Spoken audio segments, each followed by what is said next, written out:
Hello बच्चों, JEE main 2024 का question है first wave shift one. A parallel plate capacitor has a capacitance C is equal to 200 picofarad. It is connected to 230 volt AC supply with an angular frequency 300 radian per second. The RMS value of conduction current in the circuit and the displacement current in the capacitor are respectively are. देखिए बच्चों, यहाँ पर displacement current क्या होता है पहले आपको मैं एक बार समझा देता हूँ। बाकी मैं EMW का इलेक्ट्रोमैग्नेटिक वेव पे कंप्लीट वीडियो बना के अपलोड करूँगा 2 डेज़ के अंदर, तो आप उसको वॉच करेंगे, आप देखेंगे तो आपको वहाँ से भी समझ में आ जाएगा कि conduction current and displacement current क्या होता है, क्योंकि उस चैप्टर में हम लोगों को ये चीज़ पढ़ना है। ठीक है, तो वीडियो ज़रूर वॉच करें बच्चों। मैंने अभी फोटो इलेक्ट्रिक का भी वीडियो अपलोड कर रखा है, उसको भी ज़रूर देखें। आपको बहुत अच्छे से उसमें नोट्स प्रोवाइड किया है, मैंने पूरा बनाया है, आपको समझाया भी है। ओके, सो देखिए बच्चों, यहाँ पर एक कैपेसिटर है, तो इस कैपेसिटर का हम लोग को बोला गया कि कैपेसिटेंस है 200 पिकोफैराड, वोल्टेज सप्लाई दिया हम लोगों ने 230। तो यहाँ पर जो चार्ज है ना, यहाँ जो चार्ज है वो एक ही बार में पूरा स्टोर नहीं होता है, ये स्लोली स्टोर होता है, मतलब थोड़ा थोड़ा करके पॉजिटिव पॉजिटिव पॉजिटिव पॉजिटिव करके स्टोर होगा, इधर में नेगेटिव नेगेटिव करके स्टोर होगा। ठीक है, तो जैसे जैसे चार्ज का स्टोरेज यहाँ बढ़ेगा वैसे वैसे क्या होगा, इसके बीच में जो इलेक्ट्रिक फील्ड होगा कैपेसिटर के बीच में वो भी चेंज होगा।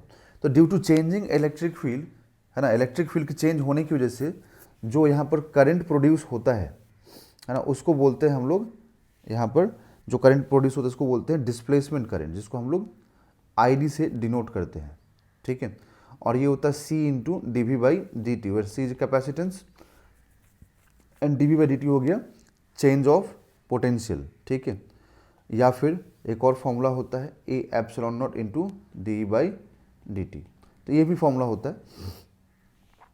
तो सोचिए अगर इसके अंदर डिस्प्लेसमेंट करंट है, अगर यहाँ पर डिस्प्लेसमेंट करंट है ना, इधर की तरफ, और जो वायर में होता है वो कंडक्शन होता है ना, वायर में जो होता है वो कंडक्शन बोलते हैं। तो बच्चों ये कैसे पॉसिबल है कि इधर से कंडक्शन एंटर करे और बीच में डिस्प्लेसमेंट हो जाए फिर कंडक्शन निकल जाए, इधर से कंडक्शन जाए यहाँ पर डिस्प्लेसमेंट हो जाए फिर कंडक्शन हो जाए।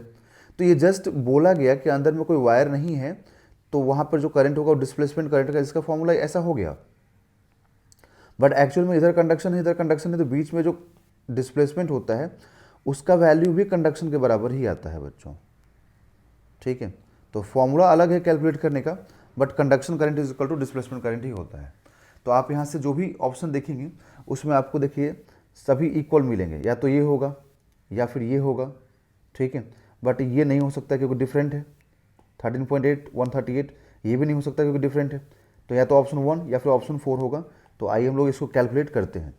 ठीक है, तो इसमें हम लोगों को बच्चों जब कैलकुलेट करना है तो यहाँ पर ये तो, और हम लोगों को बच्चों एक चीज़ और भी है कि AC सप्लाई है ना, तो AC सप्लाई बोला है, तो आप यहाँ पर ये मान के चलिए कि ये V/XC का फॉर्मूला लगेगा, है ना, और V का फॉर्मूला कितना है 230, XC